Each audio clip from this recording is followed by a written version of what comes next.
نحمده ونصلي على رسوله الكريم اما بعد فاعوذ بالله من الشيطان الرجيم بسم الله الرحمن الرحيم رب اشرح لي صدري ويسر لي امري واحلل عقدة من لساني يفقهوا قولي يا ايها الذين امنوا كتب عليكم الصيام كما كتب على الذين من قبلكم لعلكم تتقون. اے لوگو جو ایمان لائے ہو، تم پر روزے فرض کر دیے گئے جس طرح تم سے پہلے انبیاء کے پیرووں پر روزے فرض کیے گئے تھے. اس سے توقع ہے کہ تم میں تقوی کی صفت پیدا ہوگی. چند مقرر دنوں کے روزے ہیں. اگر تم میں سے کوئی بیمار ہو یا سفر پر ہو تو دوسرے دنوں میں اتنی ہی تعداد پوری کر لے، اور جو لوگ روزہ رکھنے کی قدرت رکھتے ہوں پھر نہ رکھیں تو وہ فدیہ دیں. ایک روزے کا فدیہ ایک مسکین کو کھانا کھلانا ہے، اور جو اپنی خوشی سے کچھ زیادہ بھلائی کرے تو یہ اسی کے لیے بہتر ہے. لیکن اگر تم سمجھو تو تمہارے حق میں اچھا یہی ہے کہ تم روزہ رکھو. رمضان وہ مہینہ ہے جس میں قرآن نازل کیا گیا ہے، جو انسانوں کے لیے سراسر ہدایت ہے اور ایسی واضح تعلیمات پر مشتمل ہے جو راہ راست دکھانے والی اور حق و باطل کا فرق کھول کر رکھ دینے والی ہیں. لہٰذا اب سے جو شخص اس مہینے کو پائے اس کو لازم ہے کہ اس پورے مہینے کے روزے رکھے، اور جو کوئی مریض ہو یا سفر پر ہو تو وہ دوسرے دنوں میں روزوں کی تعداد پوری کر لے. اللہ تمہارے ساتھ نرمی کرنا چاہتا ہے، سختی کرنا نہیں چاہتا. اس لیے یہ طریقہ تمہیں بتایا جا رہا ہے تاکہ تم روزوں کی تعداد پوری کر سکو، اور جس ہدایت سے اللہ نے تمہیں سرفراز کیا ہے اس پر اللہ کی کبریائی کا اظہار اور اعتراف کرو اور شکر گزار بنو. اور اے نبی صلی اللہ علیہ وسلم، میرے بندے اگر تم سے میرے بارے میں پوچھیں تو انہیں بتا دو کہ میں ان سے قریب ہی ہوں. پکارنے والا جب مجھے پکارتا ہے میں اس کی پکار سنتا ہوں اور جواب دیتا ہوں. لہٰذا انہیں چاہیے کہ میری دعوت پر لبیک کہیں اور مجھ پر ایمان لائیں. یہ بات تم انہیں سنا دو شاید کہ وہ راہ راست پا لیں. تمہارے لیے روزوں کے زمانے میں راتوں کو اپنی بیویوں کے پاس جانا حلال کر دیا گیا ہے. وہ تمہارے لیے لباس ہیں اور تم ان کے لیے لباس ہو.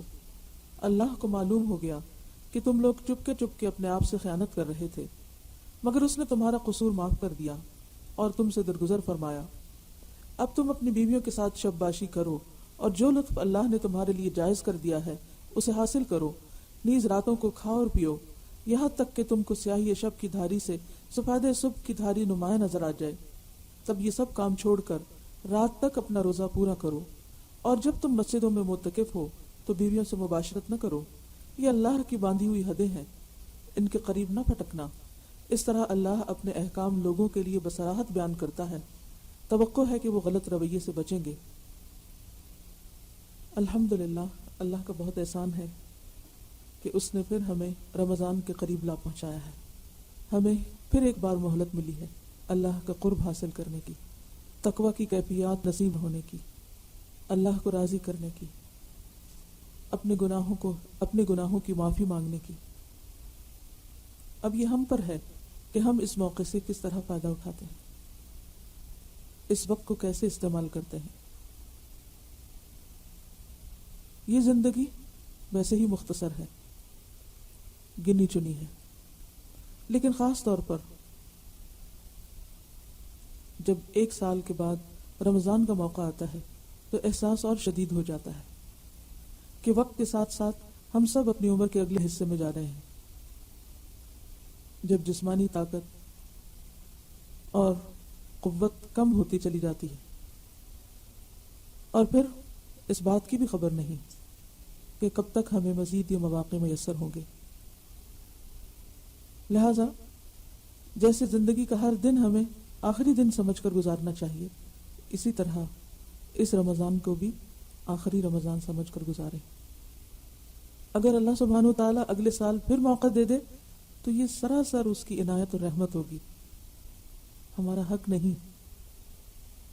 جس طرح صرف اس کی رحمت اور اس کی عنایت کی وجہ سے ہمیں رمضان نصیب ہو رہا ہے، اسی طرح صرف اس کی رحمت ہمیں مزید مواقع دے سکتی.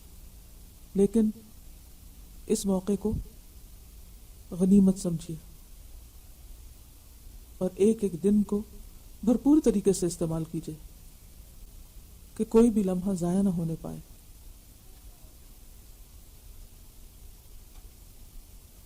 رمضان اسلامی کیلنڈر کا 9واں مہینہ ہے. رمضان کا لفظی معنی ہوتا ہے شدید گرمی کی جلن.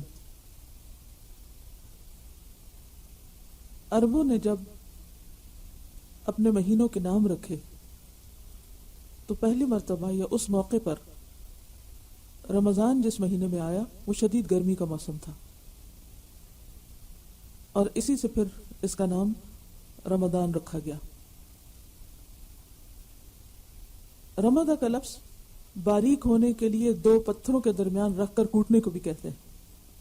تو اس اعتبار سے بھی رمضان ہمارے اندر عاجزی اور ہمبلنس پیدا کرنے کا موقع ہے کہ جس میں ہم اپنے بہت سے ایسی عادات اور بہت سے ایسی باتیں اور اخلاق کے بہت سے ایسے پہلو جن کی ہم اصلاح کرنا چاہتے ہیں، تو یہ مہینہ اس کا بھی ایک بہترین موقع ہے.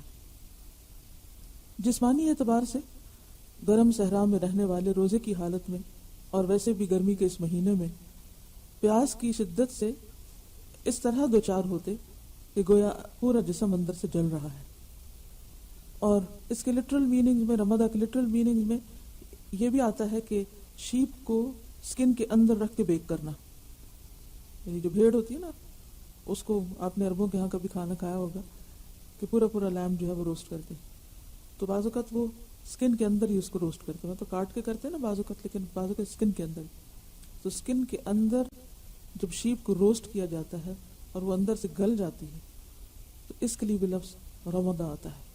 گویا رمضان کا مہینہ انسان کو اندر سے پوری طرح گلا دیتا ہے، نرم کر دیتا ہے. گلا ہوا گوشت ہوتا ہے وہ نرم ہوتا ہے. جسمانی طور پر بھی شدید گرمی کی کیفیت اندر محسوس ہوتی. ٹھنڈے ملک میں رہنے والے شاید اس کا اندازہ نہ کر سکے. بہرحال اس دفعہ تو سپتمبر کا مہینہ 9واں مہینہ ہے اور رمضان بھی 9th منتھ ہے، اور موسم پہلے کی نسبت کچھ گرم ہی ہے، تو تھوڑا بہت اس کو ایکسپیرینس کریں گے. لیکن جس طرح جسمانی طور پر انسان اندر سے گل جاتا ہے یا گرم ہو جاتا ہے یا بیک ہو جاتا ہے یا روسٹ ہو جاتا ہے، اسی طرح صرف جسمانی طور پر نہیں، روحانی طور پر اور باطنی طور پر ہم سب کو اندر سے نرم ہونے کی ضرورت ہوتی ہے. اور یہ نرمی تقوی کے ذریعے آتی ہے. حقیقی تقوی، مصنوعی تقوی نہیں کہ جس کا تعلق صرف اوپر کے لبادے سے ہو کہ اوپر ہم نے ایک خاص قسم کی کیفیت طاری کر لی اور ہم متقی پرہیزگار نظر آنے لگے. تقوی کسی مخصوص لباس کا نام نہیں ہے، کسی مخصوص آؤٹ لک کا نام نہیں. تقوی نبی صلی اللہ علیہ وسلم کے فرمان کے مطابق ہاں ہونا، دل کی طرف اشارہ کر کے آپ نے فرمایا کہ دل کے اندر کی کیفیت کا نام ہے. تو جب تک دل کے اندر وہ عاجزی پیدا نہیں ہوتی، اس وقت تک رمضان کا مقصد پورا نہیں ہوتا. اسی طرح رمضان گناہوں کو جلانے، گناہوں کو مٹانے اور گناہوں سے چھٹکارا پانے کا مہینہ ہے. اور وہ کس طرح؟ گناہوں سے بچ کر. کیونکہ جو آیات آپ نے سنی اس میں سے پہلی آیت کیا کہتی ہے؟ لعلکم تتقون، تاکہ تمہارے اندر تقوی پیدا ہو، تمہارے اندر کی صفائی ہو، تمہارے اندر عاجزی پیدا ہو، تمہارے اندر اللہ کے قرب کا احساس پیدا ہو. پھر آپ دیکھیے کہ اسلامی کیلنڈر میں ہر مہینہ سال کے مختلف موسموں میں آتا ہے.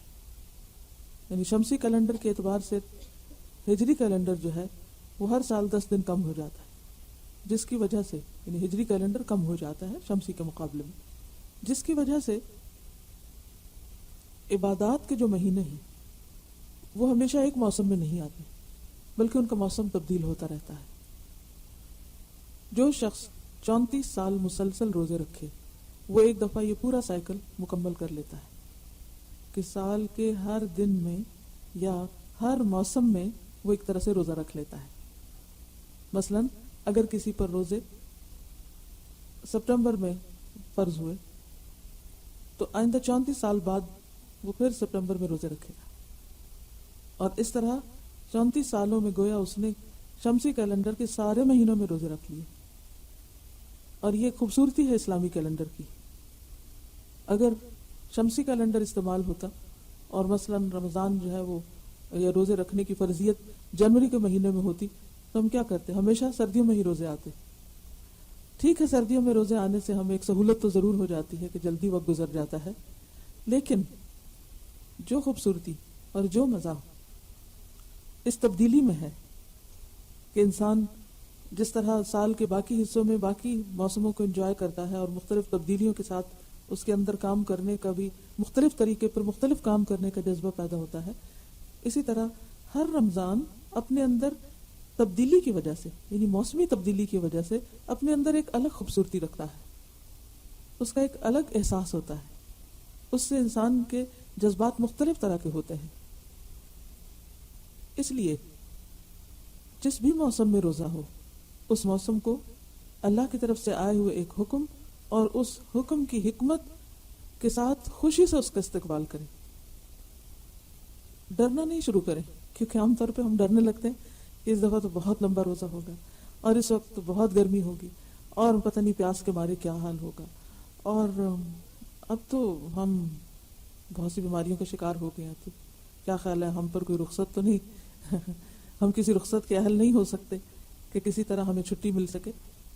نہیں، اس کی بجائے آپ یہ سمجھیں کہ جس رب نے ہم پر یہ روزے فرض کیے ہیں، کیونکہ اس آیت کے شروع میں آتا ہے نا، یا ایھا الذین آمنوا کتب علیکم الصیام کما کتب علی الذین من قبلکم، تو یہ جو روزے فرض کیے گئے ہیں اور پھر رمضان میں فرض کیے گئے، کیونکہ شہر رمضان الذی انزل فیہ القرآن، تو رمضان کے مہینے میں جو فرضیت ہوئی تو اس کے پیچھے ایک خاص حکمت ہے. اس رب کو معلوم تھا کہ ہمارے اندر اتنی وسعت، اتنی طاقت اور اتنی ہمت ہے کہ ہم اللہ کی طرف سے آئے ہوئے اس فریضے کو نبھا سکتے ہیں. لہٰذا خوشی کے ساتھ اس کو نبھائیے، خوشی کے ساتھ اس کو ویلکم کیجیے، خوشی کے ساتھ اس کا استقبال کرتے ہوئے اس کے لیے بھرپور تیاری کیجیے. خود لفظ روزہ جو ہے عربی میں اس کے لیے صوم یا صیام کا لفظ آتا ہے، اور صوم کا لفظی معنی ہوتا ہے رک جانا. رک جانا کس چیز سے رک جانا؟ کھانے پینے سے اور سیکشول ایکٹیویٹی سے. اور کتنی دیر کے لیے رک جانا؟ اس کا تعین بھی قرآن مجید میں کر دیا گیا. ثم اتم الصیام الی اللیل، رات کے آغاز تک روزہ مکمل کرنا. اور کب؟ حتی یتبین الخیط الابیض من الخیط الاسود، کہ جب صبح کے وقت سفید دھاری سیاہ دھاری سے الگ ہو جائے، یعنی سحر کا وقت ہوتا ہے.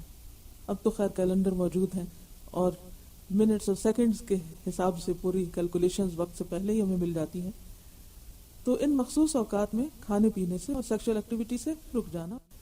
رات کے وقت ان چیزوں کی اجازت ہوتی ہے، کیونکہ روزہ جو ہے وہ رات کو نہیں رکھا جاتا، دن ہی کو رکھا جاتا ہے. اگر کوئی شخص یہ کہے کہ میں دن کی بجائے رات کو روزہ رکھ لیتا ہوں اور سو کر وقت گزر جائے گا، تو وہ ایسا نہیں کر سکتا. کوئی یہ نہیں کہہ سکتا کہ میں نے اتنے گھنٹے کا روزہ تو چلے میں آفٹر نون سے شروع کر کے اپنی مرضی سے اتنے گھنٹے پورے کر لیتا ہوں. تو بات گھنٹے پورے کرنے کی نہیں ہے، بات اللہ کی حدود کی پابندی کی ہے کہ جو اوقات اس نے مقرر کیے انہی اوقات میں ان تمام چیزوں سے بچنا بے حد ضروری ہے. پھر یہ ہے کہ اگرچہ ہم جسمانی طور پر روزہ رکھتے ہیں اور ان قانونی احکامات کی پابندی کرتے ہیں، لیکن اس کے ساتھ ساتھ کچھ اخلاقی پابندیاں بھی ہم پر عائد ہوتی ہیں. اور وہ کیا ہے کہ ہم صرف کھانے پینے کا روزہ ہی نہ رکھیں، بلکہ اپنی زبان کا روزہ بھی رکھیں، اور زبان سے ایسی باتوں کو چھوڑ دیں کہ جو اللہ کو ناراض کرنے والی. کانوں کا روزہ بھی رکھیں، ایسی باتوں کو نہ سنیں یا ایسی باتوں کے سننے میں دلچسپی نہ رکھیں جو اللہ تعالیٰ کو پسند نہیں. آنکھوں کا روزہ بھی ہو کہ ایسی چیزوں کو نہ دیکھیں کہ جو اللہ تعالیٰ کو ناراض کرنے والی ہوں. کیونکہ تقوی کا مفہوم کیا ہے؟ تقوی کا لفظی معنی ہوتا ہے بچنا، ریزرو کرنا، پروٹیکٹ کرنا، حفاظت کرنا. تو کس چیز کی پروٹیکشن، کس چیز کی پریزرویشن، کس چیز کی حفاظت؟ اپنے تمام جسم کی حفاظت. کس سے؟ گناہوں سے. کس سے بچنا؟ گناہوں سے بچنا، اللہ کی نافرمانی کے کاموں سے بچنا. اور کس چیز کو اختیار کرنا؟ یعنی مختلف چیزوں سے بچنے کے بعد، مختلف چیزوں کو چھوڑنے کے بعد پھر کچھ اور کاموں کو اختیار کرنا. اور پھر آپ دیکھیے کہ صرف بچنے کا ہی مفہوم نہیں ہوتا اس میں، بلکہ تقوی جو ہے وہ انسانی شعور کی اعلیٰ ترین کیفیت کا نام ہوتا ہے. تقوی انسان کو الرٹ رکھتا ہے، تقوی انسان کو باشعور بناتا ہے. جس طرح روزے کی حالت میں ہم کھانے پینے سے پرہیز کرتے ہیں، اسی طرح گناہوں سے بھی پرہیز کرتے ہیں. اور جب ہم گناہوں سے پرہیز کرتے ہیں تو پھر شیطان کو ہم پر حملہ آور ہونے کا موقع کم ملتا ہے. اور خصوصاً رمضان میں تو شیطان باندھ دیے جاتے ہیں، جو سرکش جن ہے وہ کنٹرول کر لیے جاتے ہیں، تو انسان شیطان کے وسوسوں سے محفوظ ہوتا ہے. اور اس طرح وہ جو ایول ٹیمپٹیشنز ہوتی ہیں وہ بھی کنٹرول ہونے لگتی ہیں. لیکن ان سب میں نیت اور ارادے کا بہت بڑا دخل ہے، شعوری کوشش کی ضرورت ہے. ورنہ انسان جن چیزوں کو سال بھر عادی ہوتا ہے انہی چیزوں کو اسی طرح لیے چلا جاتا ہے. تو رمضان جو اللہ تعالیٰ کے قرب حاصل کرنے، گناہوں سے بچنے کا مہینہ ہے. صرف بچنا ہی نہیں بلکہ نیکیوں کو اختیار کرنے کا مہینہ بھی ہے. زیادہ سے زیادہ نیکیاں کرنے کا وقت بھی ہے.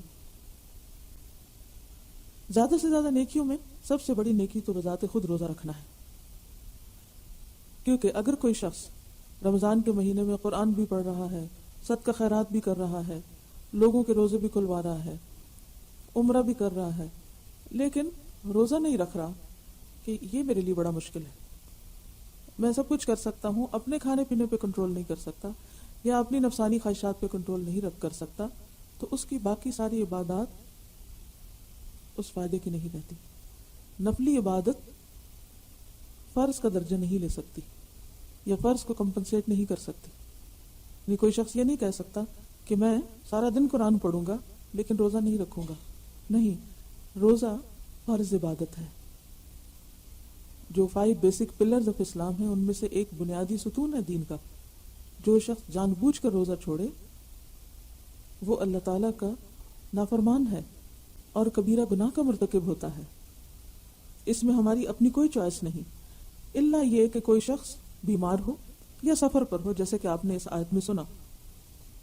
اس لیے ہم دیکھتے ہیں کہ روزہ اگر کسی بیماری یا سفر کی وجہ سے قضا ہو جائے تو اس کی قضا رکھنا بھی لازم ہے. ہم دیکھتے ہیں کہ حضرت عائشہ رضی اللہ تعالی عنہا کہتی ہیں کہ میں رمضان سے پہلے اپنے پچھلے روزے قضا رکھ لیتی تھی. یعنی شعبان کے مہینے میں وہ اپنے قضا روزے پورے کر لیتی تھی. بعض اوقات ایسا ہوتا ہے کہ رمضان کے فوراً بعد بھی ایک ٹیمپو بنا ہوتا ہے، تو انسان کے جب رمضان میں روزے چھٹتے ہیں تو وہ ساتھ ہی رکھ لیتا ہے، سفر کی وجہ سے، بیماری کی وجہ سے، یا خواتین اپنی مخصوص حالت کی وجہ سے. لیکن اگر اس وقت نہ رکھ سکیں تو نیکسٹ رمضان سے پہلے ان کو رکھ لینا چاہیے. اسی طرح یہ ہے کہ اگر کوئی شخص فوت ہو جائے رمضان کے اندر اور وہ بیماری کی وجہ سے کچھ دن کے روزے نہیں رکھ سکا، تو مرنے کے بعد اس کے وارثوں پر فرض عائد ہوتا ہے کہ وہ اپنے پیارے کے پیچھے اس کے روزے رکھیں. صرف اس بات کی فکر نہ کریں کہ اس کی جائیداد تقسیم کریں، بلکہ اس کے اوپر جو فریضہ عائد ہوتا ہے روزہ کا یا زکوٰۃ وغیرہ کی ادائیگی کا، اس کو بھی پورا کریں. ہاں، اگر یہ کہ کوئی بھی نہ مانے تو پھر اس کے چھوڑے ہوئے مال میں سے پہلے ان روزوں کی قضا دے دی جائے، یعنی ان کا فدیہ ادا کر دیا جائے. پھر اسی طرح یہ ہے کہ اگر کوئی شخص وقت سے پہلے روزہ توڑ بیٹھتا ہے، مثلاً آپ بادل تھے، آپ کو پتہ ہی نہیں چلا، آپ نے سمجھا مغرب ہو گئی، بہت گہرے بادل ہوتے ہیں نا، تو بعض اوقات انسان غلطی سے روزہ کھول بیٹھتا ہے، تو ایسے روزے کی بھی قضا دی جائے گی. اگر وقت سے 5 منٹ پہلے بھی کسی نے روزہ کھول دیا تو اس کو یہ روزہ دوبارہ رکھنا ہوگا. اس سے آپ اندازہ لگا سکتے ہیں کہ روزے کی کتنی اہمیت ہے. اور روزہ سب پر فرض ہے. سب پر سے مراد کیا؟ مسلمان ہو، بالغ ہو، عاقل ہو، مرد ہو یا عورت، سب پر. ہاں، بچوں پر فرض نہیں، لیکن عادت کے لیے ان کو رکھوایا جا سکتا ہے کہ عادت پڑے ان کو اور سب کے ساتھ اس میں شریک ہوں. اور ویسے بھی کہ صبر لاتا ہے روزہ، تو ان کے اندر بھی ایک پیشنس ڈیولپ ہوگا. عاقل کی شرط کیوں ہے؟ کیونکہ مجنون پر کوئی بھی عبادت فرض نہیں، یعنی جس کو اپنا ہوش نہیں. اب یہ تو دوسروں کو تکلیف میں ڈالنے والی بات ہے نا، کہ اگر یہ کہا جائے کہ جس شخص کے ہوش و حواس یا سینسز ہی نہیں، اس کو کوئی اور روزہ رکھوائے اور سارا دن اس کے ہاتھ پکڑ کے بیٹھا رہے، اس کو واچ کرتا رہے کہ وہ کچھ کھانا بیٹھے یا بھولے سے کوئی غلط کام نہ کر لے، تو اس کی ذمہ داری نہیں. اگر کسی کے ہاں ایسا کوئی شخص ہے کہ جو بڑھاپے کی وجہ سے سٹھیا گیا ہے، یا اس کو ہوش و حواس ہی نہیں رہے، یا یہ کہ اس کی ویسے ہی کسی قسم کی کوئی عقل نہیں، تو اس کے اوپر روزہ نہیں. اسی طرح یہ ہے کہ بچے پر نہیں، تو بالغ ہونا ضروری ہے. اب بلوغت کی شرائط کیا ہیں خواتین کے لیے؟ اس میں بچیوں کو جب پیریڈ شروع ہو جاتے ہیں تو جس ایج سے بھی وہ شروع ہوں گے اس ایج سے ان پر روزے فرض ہو جائیں گے. آج کل بعض مخصوص غذاؤں کی وجہ سے یا اوور آل جو ہر چیز میں ایک تبدیلی آ چکی ہے، اس تبدیلی کی وجہ سے بعض اوقات ارلی ایج میں بھی پیریڈ شروع ہو جاتے ہیں. لیکن اس کا یہ مطلب نہیں کہ ابھی روزے فرض نہیں ہوئے اور 15 سال کی عمر کا انتظار کیا جائے، کیونکہ ہمارے یہاں ایک بات یہ بھی مشہور ہے کہ جب 15 سال کی لڑکی ہوگی تو پھر روزے فرض ہوں گے. نہیں، اگر 10 سال میں کسی کو مینسز شروع ہو جاتے ہیں تو 10 سال میں ہی روزے رکھنے ہوں گے. اور اگر کسی وجہ سے ایسی کوئی بھول چوک ہو گئی یا غلطی ہو گئی کہ روزے نہیں رکھے بچی نے، تو بعد میں ان کی قضا پوری کروا دی جائے.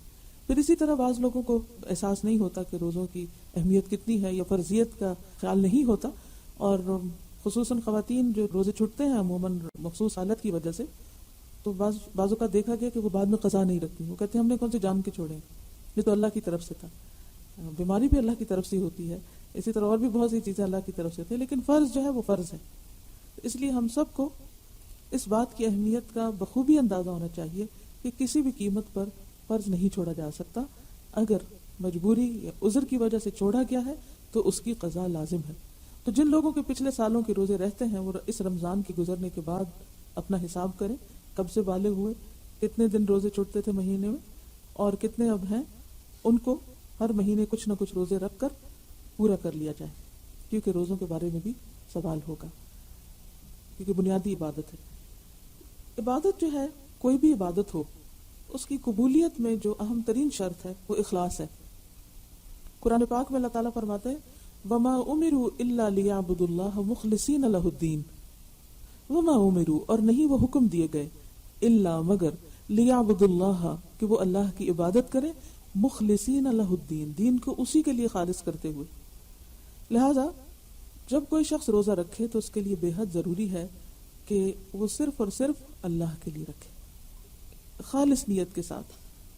دکھاوا یا کسی سے تعریف چاہنا یا کوئی دنیاوی فائدہ اس میں مد نظر نہ ہو، یعنی کوئی شہرت کی طلب نہ ہو کہ فلاں شخص ہے وہ بڑا صوام اور قوام ہے، بہت زیادہ روزے رکھتا ہے یا بہت زیادہ راتوں کو جاگتا ہے تو بڑا متقی اور پرہیزگار ہے، یا اپنی کسی دینداری کے اظہار یا اپنی کسی نیکی اور تقوی کی ریاکاری کے لیے، دکھاوے کے لیے روزے نہ ہوں.